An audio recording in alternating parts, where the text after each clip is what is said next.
әр адамның орындайтын міндеттерімен таныс. Әр азаматты отанын қорғауға міндетті, айналасындағы табиғатты қорғауға міндетті, тарихи және мәдени ескерткіштерді қорғауға міндетті, өз ісіне жауапкершілікпен қорғауға міндетті.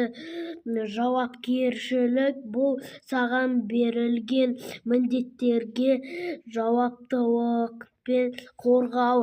Сабақтың тақырыбына мән бер, оның мағынасын қалай түсінесің?